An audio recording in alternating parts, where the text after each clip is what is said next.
Praise Lord. നിങ്ങളെ എല്ലാവരെയും blessed മോർണിംഗിലേക്ക് യേശു ക്രിസ്തുവിൻ്റെ നാമത്തിൽ സ്വാഗതം ചെയ്യുന്നു.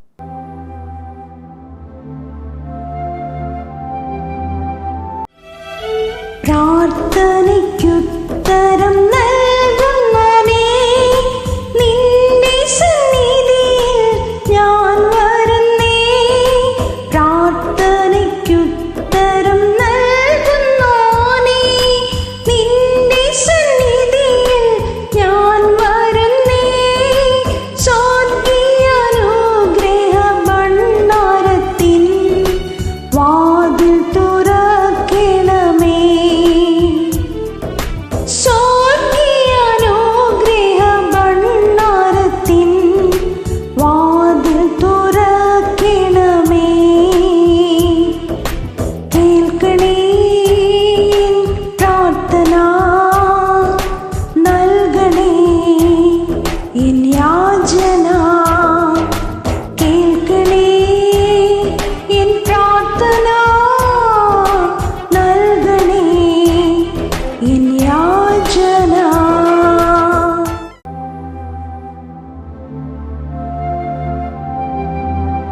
പ്രിയരെ, അനുഗ്രഹിക്കപ്പെട്ട ഒരു പ്രഭാതം കൂടെ നമ്മുടെ ജീവിതത്തിൽ അനുവദിച്ചു തന്ന വലിയവനായ ദൈവത്തെ നമുക്ക് ഒരുമിച്ച് ചേർന്ന് നന്ദി പറയാം. എത്ര പറയും, ഞാൻ നിന്നതല്ല, എൻ്റെ ദൈവം എന്നെ നിർത്തിയതാണ്. ഒന്നുകൂടെ പറഞ്ഞു കഴിഞ്ഞാൽ 2025 ഏപ്രിൽ മാസം 11-ാം തീയതി വരെയും എന്നെയും എൻ്റെ കുടുംബത്തെയും കണ്ണിലെ കൃഷ്ണമണി പോലെ സൂക്ഷിക്കുകയും വിടുവിക്കുകയും ചെയ്ത വലിയവനായ ദൈവത്തിന് നന്ദി പറഞ്ഞുകൊണ്ട് ഈ പ്രഭാത ചിന്തയിലേക്ക് നമുക്ക് ഒരുമിച്ച് അടുത്തു വരാം. ഇടവിടാതെ ദൈവത്തെ സേവിക്കുന്നതിന് വേണ്ടി ദൈവം പ്രവർത്തിക്കുന്നതിൻ്റെ ആഴങ്ങൾ. പ്രിയരെ, പ്രാരംഭവാക്യത്തിലേക്ക് ദാനിയേൽ പ്രവചനം 6-ാം അധ്യായം അതിൻ്റെ 20-ാമത്തെ വാക്യം. ഗുഹയുടെ അരികിൽ എത്തിയപ്പോൾ അവൻ ദുഃഖശബ്ദത്തോടെ ദാനിയേലിനെ വിളിച്ചു. രാജാവ് ദാനിയേലോട് സംസാരിച്ചു. ജീവനുള്ള ദൈവത്തിൻ്റെ ദാസനായ ദാനിയേലേ, നീ ഇടവിടാതെ സേവിച്ചു വരുന്ന നിന്റെ ദൈവം സിംഹങ്ങളിൽ നിന്ന് നിന്നെ രക്ഷിക്കുവാൻ പ്രാപ്തനായോ എന്ന് ചോദിച്ചു. പ്രിയരെ, ഈ പ്രഭാതത്തിൽ ദൈവം നമ്മോട് ഇടപെട്ട അനുഗ്രഹിക്കപ്പെട്ട വചനത്തിനായി നമുക്ക് ഒരുമിച്ച് ചേർന്ന് ദൈവത്തിന് നന്ദി പറയാം. ഈ പ്രഭാതത്തിൽ ഇടവിടാതെ ദൈവത്തെ സേവിക്കുന്നതിന് വേണ്ടി ദൈവം പ്രവർത്തിക്കുന്ന ആഴങ്ങളെക്കുറിച്ചാണ് ഞാൻ നിങ്ങളെ ശ്രദ്ധിക്കുന്നത്. ദാനിയേൽ പ്രാർത്ഥന മനുഷ്യനായിരുന്നു. പ്രതിസന്ധിയിൽ തനിക്ക് വിരോധമായി രേഖ എഴുതിയിരിക്കുന്നു എന്നറിഞ്ഞിട്ട് പ്രാർത്ഥന നിർത്താത്ത ദൈവഭക്തൻ. അവൻ ഇതാ വീണ്ടും പ്രാർത്ഥിക്കുകയാണ്. ആ പ്രാർത്ഥിക്കുന്ന സമയത്ത് തനിക്ക് വിരോധമായി എതിരുകൾ വെളിപ്പെട്ട് കഴിഞ്ഞു. രാജാവിൻ്റെ കൽപ്പന പ്രകാരം ദാനിയേൽ ഇതാ സിംഹക്കുഴിയിലേക്ക് ഇട്ട് കളയുകയാണ്. ഇനി ആർക്കും തുറക്കാൻ പറ്റാത്ത രീതിയിൽ രാജാവിൻ്റെ മോതിരം കൊണ്ടും 17-ാമത്തെ വാക്യത്തിൽ സിംഹക്കുഴിയുടെ വാതിൽ അടച്ചു കളയുകയാണ്. ഇന്ന് ഈ മിനിറ്റ് മുതൽ ചില ആഴങ്ങൾ നിങ്ങൾ ശ്രദ്ധിക്കാൻ പോവുകയാണ്.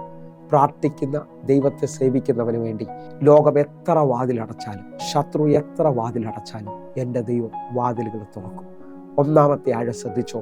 നിനക്ക് വേണ്ടി ഈ പ്രഭാതത്തിൽ ദൈവം ചില പുതിയ വാതിലുകൾ തുറന്നു വരാൻ പോവുകയാണ്. ദൈവത്തിൻ്റെ വലിയ പ്രവൃത്തി നീ കാണാൻ പോവുകയാണ്. രണ്ടാമത്തെ ആഴമെന്ന് പറയുന്നത്, രാജാവിൻ്റെ ഉറക്കത്തെ ദൈവം കെടുത്തുകയാണ്. ദേശത്തിലെ ഉന്നതന്മാരെ നിനക്ക് വേണ്ടി ദൈവം ഒരുക്കും. വിശ്വസിക്കുന്നവരുണ്ടോ? രണ്ടാമത്തെ ഏറ്റവും വലിയ ആഴം, എത്ര വഴി അടഞ്ഞാലും, ഇനി എത്ര വാതിലടഞ്ഞാലും നിന്റെ പ്രാർത്ഥന നിർത്തിയില്ലെങ്കിൽ ദേശത്തിലെ ഉന്നതന്മാരെ കൊണ്ട് ദൈവം വഴി തുറക്കാൻ പോവുകയാണ്. ആ ദേശത്തിലെ ഒരു ഭടനയോ ഒരു മന്ത്രിയോ വേറൊരു വ്യക്തിയല്ല ദൈവം എഴുന്നേൽപ്പിച്ചത്. ആ രാത്രിയിൽ രാജാവിൻ്റെ ഉറക്കത്തെ കെടുത്തി രാജാവ് ദീർഘസമയം ഉപവസിക്കുകയും പ്രാർത്ഥിക്കുകയും ചെയ്തതായി കാണുന്നു. നിങ്ങൾ വിശ്വസിക്കുന്നവരാണെങ്കിൽ ഭക്തൻ പ്രതികൂലത്തിലൂടെ കടന്നുപോയ സമയം കൂടുതലാണ്. നിങ്ങളൊന്ന് ശ്രദ്ധിച്ചു നോക്കുക. ഒരു പകലും ഒരു രാവും ദാനിയേൽ ഇതാ പ്രതിസന്ധിയിലൂടെ കയറിയിറങ്ങി. തൻ്റെ ഭക്തന് വേണ്ടി ദൈവം പ്രവർത്തിച്ചതായി കാണുകയാണ്. നിങ്ങൾ വിശ്വസിക്കുന്നവരാണെങ്കിൽ മൂന്നാമത്തെ ആഴം, നിന്റെ പ്രതിസന്ധി എത്ര വലുതാണെങ്കിലും എൻ്റെ ദൈവം പ്രവർത്തിക്കാൻ ശക്തനാണ്. എൻ്റെ ദൈവം നിനക്ക് വേണ്ടി ചലിക്കും. എങ്കിൽ നാലാമത്തെ ആഴമെന്ന് പറയുന്നത്, നിങ്ങൾ ശ്രദ്ധിച്ചോ, ദാനിയേലിൻ്റെ അടുക്കൽ ദുഃഖശബ്ദത്തോട് വന്ന് പറയുകയാണ്, നിന്റെ ദൈവം നിന്നെ രക്ഷിക്കാൻ പ്രാപ്തനാണോ? നാലാമത്തെ ഏറ്റവും വലിയ ആഴം എന്ന് പറയുന്നത്, എൻ്റെ ദൈവം നിന്നെ രക്ഷിക്കുമെന്നുള്ളതാണ്. എത്ര വലിയ കുഴിയിൽ കിടന്നാലും, എത്ര വലിയ പ്രതികൂലത്തിലൂടെ കടന്നുപോയാലും നിന്നെ രക്ഷിക്കുന്ന ഒരു ദൈവമുണ്ട്. സ്വീകരിക്കാമെങ്കിൽ ഇപ്പോൾ സ്വീകരിച്ചോ. അഞ്ചാമത്തെ ചിന്തയിലോട്ട് വരികയാണ്. ദാനിയേലിനെ ഈ പ്രതിസന്ധിയിൽ, ഈ പ്രതികൂലത്തിൻ്റെ നടുവിൽ ദൈവം പേര് മാറ്റി വിളിക്കാൻ പോവുകയാണ്. രാജാവ് ദാനിയേലിനെ വിളിക്കുന്നത്, ജീവനുള്ള ദൈവത്തിൻ്റെ ദാസനായ ദാനിയേലേ, നിന്റെ പ്രതിസന്ധിയിലൂടെ നീ കടക്കുമ്പോൾ എൻ്റെ ദൈവം നിൻ്റെ കൂടുണ്ടെന്നുള്ള ഉറപ്പ് ഈ വാക്യത്തിനകത്തുണ്ട്. ജീവനുള്ള ദൈവം, ആ ദൈവം നിൻ്റെ പേരിനെ ഈ പ്രതിസന്ധി മാറ്റാൻ പോവുകയാണ്. എൻ്റെ കർത്താവ് നിനക്ക് വേണ്ടി ഒരു അത്ഭുതം ചെയ്തു കഴിഞ്ഞു. ഇതാ നിൻ്റെ പേര് മാറി. ആ പ്രശ്നത്തിനകത്ത്, ആ രോഗത്തിനകത്ത് ഇനി നീ ഒതുങ്ങത്തില്ല. എൻ്റെ ദൈവത്തിൻ്റെ പേരിൽ നീ അറിയപ്പെടാൻ പോവുകയാണ്.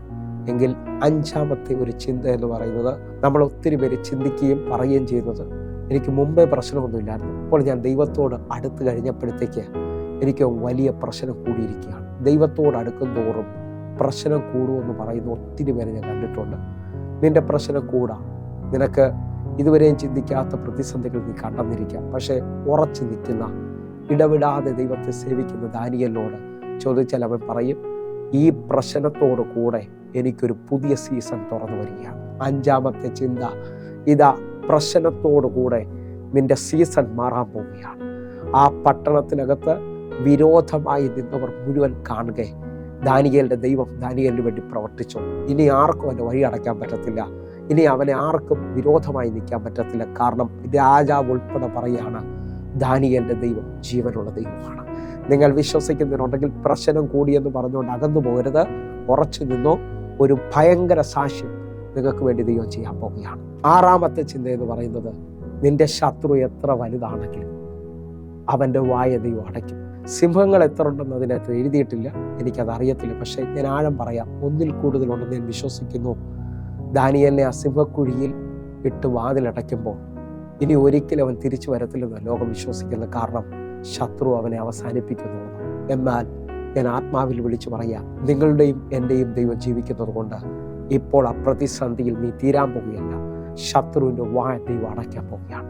എൻ്റെ ദൈവം അതിശക്തമായി നിനക്ക് വേണ്ടി പ്രവർത്തിക്കാൻ പോവുകയാണ്. സ്വീകരിക്കുക ഒരു വലിയ ദൈവപ്രവൃത്തി, സ്വീകരിക്കുക ഒരത്ഭുതം ഇപ്പോൾ നിന്റെ വെളിയിൽ വെളിപ്പെട്ട് വരികയാണ്. അടുത്ത ഒരു ആഴം ശ്രദ്ധിക്കാമെങ്കിൽ ശ്രദ്ധിച്ചോ. നീ ആ ദേശത്തിൽ ഇനി നിന്ദിക്കപ്പെടത്തില്ല. ഏറ്റവും വലിയ ആഴം, ഏഴാമത്തെ വാക്യം, ആ ദേശത്തിൽ നിന്റെ നിന്ദയെ ദൈവം മാറ്റാൻ പോവുകയാണ്. ദാനിയേലിന്റെ ദൈവം അവന് വേണ്ടി അവൻ്റെ നിന്ദയെ എടുത്തു മാറ്റി. ആ സിംഹക്കുഴിയിൽ നിന്ന് കയറി വരുന്നവൻ ദൈവത്തെ ഉയർത്തിക്കൊണ്ടാണ് കയറി വരുന്നത്. എൻ്റെ ദൈവം എന്നെ പ്രാപ്തനാണ് ഈ സിംഹത്തിൻ്റെ വായിൽ നിന്ന് രക്ഷിക്കാൻ, ഈ കുഴിയിൽ നിന്ന് കരകയറ്റുവാനായിട്ട്. ഏഴാമത്തെ ചിന്തയിൽ വിശ്വസിക്കുന്നുണ്ടെങ്കിൽ ഒരുമിച്ചൊന്ന് പറ, ഞാൻ ലജ്ജിച്ചു പോകത്തില്ല, എൻ്റെ കർത്താവ് എന്നെ കരകയറ്റുകയാണ്. 34-ാം സങ്കീർത്തനം 5-ാമത്തെ വാക്യം പറയുന്നു, അവങ്കിലേക്ക് നോക്കിയവർ ലജ്ജിച്ചു പോകത്തില്ല. 25-ാം സങ്കീർത്തനം 3-ാമത്തെ വാക്യം പറയുന്നു, അവനെ കാത്തിരുന്നു ലജ്ജിച്ചു പോകത്തില്ല. റോമാലേഖനം 10-ാം അധ്യായം 11-ാമത്തെ വാക്യം പറയുന്നു, അവനിൽ വിശ്വസിക്കുന്ന ഒരുവൻ ലജ്ജിച്ചു പോകത്തില്ല. വിശ്വസിക്കുന്നവരുണ്ടെങ്കിൽ നമ്മെ ലജ്ജിപ്പിക്കാത്തൊരു ദൈവത്തെ ഈ പ്രഭാതത്തിൽ നാം തിരിച്ചറിയുകയാണ്. ദൈവത്തെ സേവിക്കുന്നതിൽ മടുത്തു പോകരുത്, ഉറച്ചു നിൽക്കുക. അങ്ങനെയുള്ളവർ ഒരുമിച്ച് എന്നോട് പ്രാർത്ഥിച്ചോ. ഞങ്ങളെ സ്നേഹിക്കുന്ന ഞങ്ങളുടെ നല്ല ദൈവമേ, പൂർണ്ണ ഹൃദയത്തോടെ ഞങ്ങൾ പ്രാർത്ഥിക്കുന്നു. വലിയ അത്ഭുതം, വലിയ ദൈവപ്രവൃത്തി മണിക്കൂർ വെളിപ്പെട്ട് വരട്ടെ. ഇവരുടെ ദൈവം ജീവിക്കുന്നു എന്ന് പറയുവാൻ ലജ്ജകളെ നീക്കിക്കൊണ്ട്, അപമാനത്തെ മാറ്റിക്കൊണ്ട് ഒരു അത്ഭുതത്തെ അങ്ങ് ചെയ്തതിനായി നന്ദി. യേശുവിൻ നാമത്തെ ഞാൻ പ്രാർത്ഥിക്കുന്നു, കേൾക്കണം പിതാവേ. ആമേൻ, ആമേൻ. പ്രിയരെ, പ്രഭാത സന്ദേശം നിങ്ങൾക്ക് അനുഗ്രഹമാകുന്നെങ്കിൽ നമ്മുടെ യൂട്യൂബ് ചാനൽ സബ്സ്ക്രൈബ് ചെയ്യുകയും ഫേസ്ബുക്കിലേക്ക് നിങ്ങൾ ജോയിൻ ചെയ്യുകയും ചെയ്യണമെന്ന് ഓർപ്പിക്കുന്നു. കർത്താവ് നിങ്ങളെ അധികത്തിൽ മാനിക്കും. എല്ലാ ദിവസവും 6 മണിക്ക് നമുക്ക് സൂമിൽ ആരാധനയുണ്ട്. അനേക ആയിരങ്ങൾക്ക് അത് വിടുതലായിട്ടുണ്ട്. ചില വർഷങ്ങളായി ഈ ആരാധന നടക്കുന്നു. നിങ്ങളെ ക്ഷണിക്കുന്നു. കർത്താവ് നിങ്ങളെ മാനിക്കട്ടെ. God bless you. ആമേൻ.